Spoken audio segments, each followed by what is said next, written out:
Thank you so much for reading Killer Tech and the Drive to Save Humanity. You know, writing a book is an incredibly personal thing. When I finally released the book and actually took the plunge to actually go, I'm done.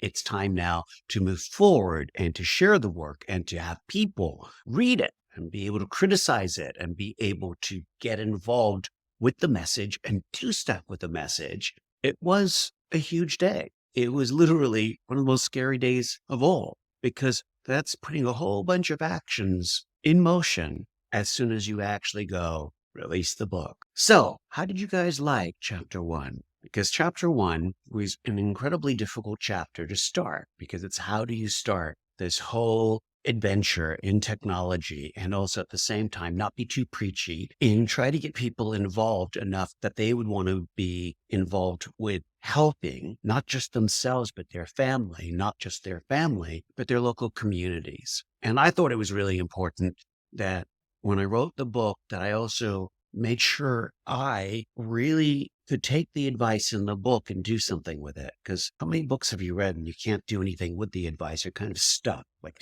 what am I going to do about these problems? So how do you guys feel about being genned up? I mean, I know that I'm genned up. I'm genned up usually because the feeds that I'm actually exploring or the YouTube video feed or Rumble feed or whatever I'm actually going into takes me down a rabbit hole. And that usually gets me angry and I get upset until I actually yank myself out of the rabbit hole. And one of the things I've been doing lately, which is interesting, is I've been using something called ground news. I don't know if you guys have heard about this, and this is not an advertisement for ground news, but check it out. Ground news actually tells you which party and which bias are you looking at in any given article. So if you have an article from NBC and an article from CBS and an article from Fox, it will show you the bias, the reporter's bias, and kind of how that particular institution is leaning. And it allows you to at least choose in that media goulash of articles,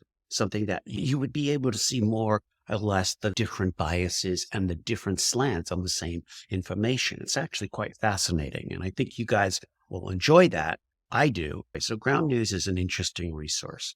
But beyond just ground news and those type of new outlets, in order to avoid being genned up, you really have to appreciate that concepts that are brought up in the book, and one of them is truth decay, is the reason why we're so genned up. Because if we don't believe in our government and if we don't believe in our institutions, then everything seems more like a conspiracy, more like it's dramatic. Because when you lose a voice, you don't feel you have a voice. It makes everything more dramatic, doesn't it?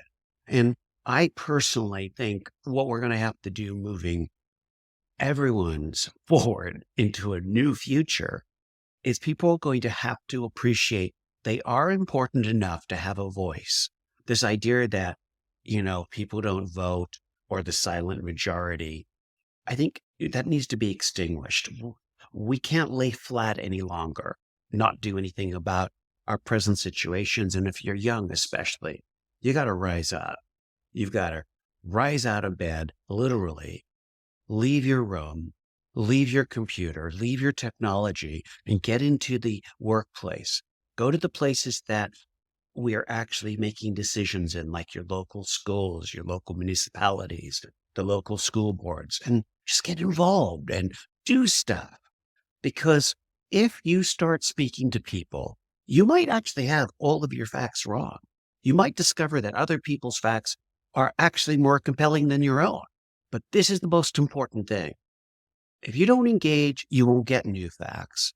And if you don't engage, you won't enlighten people to your facts. So ultimately, the town square can't work if all of us are on our devices in our own censored little cubbyholes. So I hope as we do this series and this book, and as you learn about this technology, what you're going to realize is the videos and the book and everything that I'm trying to do is to give us the freedom, all of us, to actually be empowered to do our lives in a more humane and better way.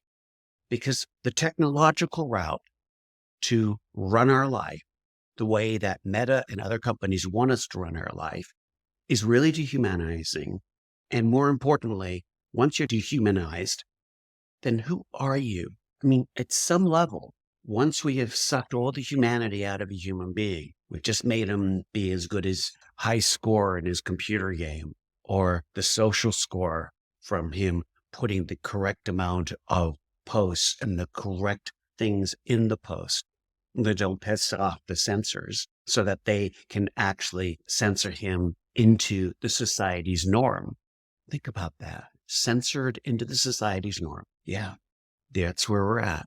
You see, you're being censored to norm your behavior.